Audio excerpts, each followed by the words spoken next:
Varios me preguntaron por la chiquita que nació este fin de semana pasado, que estuvimos orando por ella específicamente porque yo puse el caso de ella, se llama Catalina, ¿no? Y por su mamá, Salomé, justamente porque esta bebé venía con un embarazo de muy alto riesgo por un problema de consanguinidad, eh, que es, bueno, es un fenómeno médico que algunos conocen. No voy a abundar en eso porque no entiendo mucho tampoco, pero sé que corría mucho riesgo y tuvo muchos tratamientos en la pancita de la mamá. Bueno, para decirle que ayer la fuimos a ver, la tuvimos en brazos y voy a poner acá en el grupo una foto de ella para que la vean y para que le digan gracias al Señor por el cual estuvimos orando y que a veces somos así, ¿no es cierto? Que pedimos algo, pero después que lo tenemos ya empezamos a pedir otra, se renueva el pedido, digamos, no las gratitudes. Y el Señor recibe un trato injusto de parte nuestra cuando no le damos gracias, como en este caso, claramente he visto la mano de Dios del principio al fin. Salomé, ¿sabés cómo fue el contacto con nosotros? Porque buscó en Google y una iglesia, le salió el teléfono de la nuestra y nos llamó. Hablamos, abrió su corazón con nosotros, la pusimos en oración desde ese momento y estuvimos en contacto con ella todo ese tiempo hasta ayer que pudimos tener la bebé en brazos que nos llenó nos llenó de alegría todo ese proceso donde vimos claramente la bendición de Dios, pero así en forma palmaria. Así que eso como para comentarte eso. Por otro lado, de que gracias a los medios, estoy teniendo una lista de personas que piden oración muy grande y te pido que vos ores también por eso. No por la lista que no te voy a pasar, pero quizá de abrir el ojo en este sentido. Eh, Fíjate que aunque uno no las conozca en persona, hay muchísima gente que está realmente necesitando una bendición de Dios. No te digo solamente, digamos que a alguien que le falta plata, lo que le falta es plata.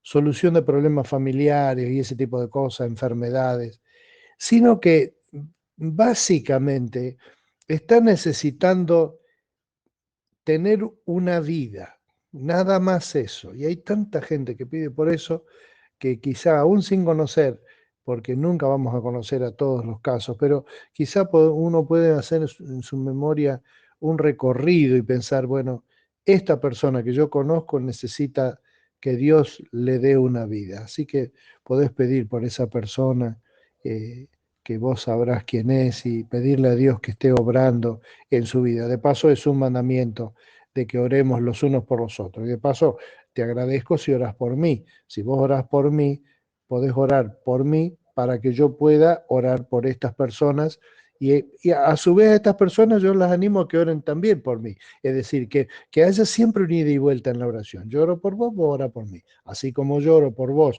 que estás escuchando estos tips, yo oro por vos, oro siempre para que Dios sea claro en la comunicación esta en la vida de los que escuchan los tips, que vendrías a ser vos.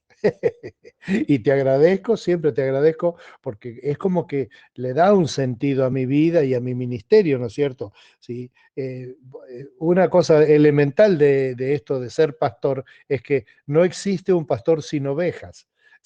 Son las ovejas las que le dan sentido a la vida del pastor. Vos no podés estudiar cómo ser pastor por correspondencia y ser pastor sin haber nunca recibido una cornada de una oveja o saber qué olor tiene una oveja. Decía alguien, el que no soporta el olor de las ovejas, pues no puede ser pastor. Y así es el tema esto de ser pastor. De paso, ¿vos sabés para qué es el cuello de la camisa? Ah, ja, ja, ja, ja. Estás ignorando, hablamos temas importantísimos y esto no lo sabes. Bueno, ¿sabes por qué te pregunto? Porque yo me enteré la semana pasada para qué es el cuello de la camisa. Si vos ves ilustraciones históricas antiguas, ves, por ejemplo, se me viene así al azar, digamos, la imagen de Enrique VIII, el gordo rey. Y fíjate que en el cuello no tiene cuello, tiene un cuellito tipo Mao, digamos, no sé cómo se llamará, el cuellito tipo remera, así un redondito, cuello redondo, cuello bote, pero no tenía cuello así como corresponde. Y después hubo en el Renacimiento esos cuellos que no sé cómo se llaman, que tienen todas unas vueltas, unas virolas que van así, que ¿sabés lo que era para la empleada que planchaba eso? ¿Vos sabés lo que era hacerle planchar el cuello de su majestad la reina? Ay, mamá, y ponérselo y lavarlo, era un lío. Pero ese no es el origen del cuello. Eso era un firulete, un adorno que usaron en el Renacimiento, pero la función del cuello de la camisa es simplemente que si vos se inventó para gente que trabaja en el campo, cuando pega el sol, vos te levantás el cuello y te protege la parte del cuello de la nuca, de la parte de atrás del cuello del sol.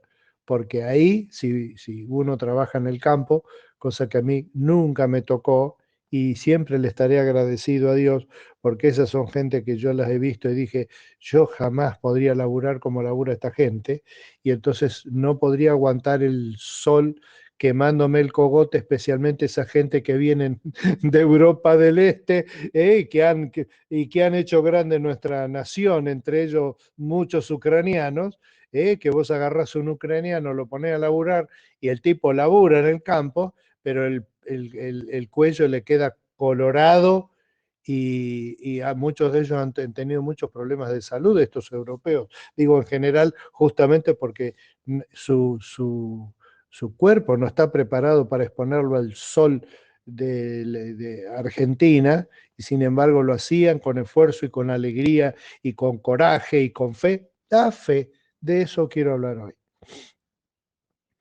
La fe como un cuello de camisa, ¿no? Que cuando el sol te pega en el cuello lo podés levantar y te protege. En Habacuc 2:4, no sabías que había un libro en la Biblia que se llama Habacuc. Mira, es un nombre raro. ¿Sabes para qué sirven los nombres raros de la Biblia? Para usarlos como contraseña en Internet. Entonces vos pones, por ejemplo, Habacuc 2:4. Dices, bueno, ahí tenés una contraseña. Habacuc fue un profeta que tuvo un ministerio no muy desarrollado, por eso está en los profetas menores, pero dijo cosas tan sabias como esta. El insolente no tiene el alma recta, pero el justo vivirá por su fe. ¿Qué tal esta frasecita sobre la fe? Pero el justo vivirá por su fe. Sabés que esto le pegó duro a uno de los más grandes teólogos de la historia cristiana, que fue Martín Lutero. Pero no quiero pensar en eso, sino en el significado de la fe. O sea que hay un problema. Acá menciona fe como un sustantivo, ¿no es cierto? Ahora, ¿cuál es el verbo de tener fe? En castellano, tener fe, pero al traducir la palabra en el Nuevo Testamento, especialmente, que es donde más trascendencia tiene la palabra fe, que es tan cortita, es justamente el hecho de que al traducir la palabra pistía, que quiere decir fe en griego, y que hay verbo de eso, es decir, sería como fear, tener fe, porque si no el verbo es tener fe, y su primer complemento directo es tener el sustantivo fe, y confunde eso, nos confunde porque en realidad el verbo es tener. Justamente a gente de una época materialista como la nuestra, donde el tener es tan importante, una persona se puede confundir y puede poner entre todas las cosas que le gustaría tener fe. Pero en realidad lo que dice aquí es que uno tiene que ejercer esa fe en Dios, es decir, básicamente creer. Fe, básicamente, es creer a Dios, no tener fe en Dios, porque esto no es un atributo que podemos tener como si fueran monedas de oro, sino algo, dice la Biblia, mucho más valioso que el oro.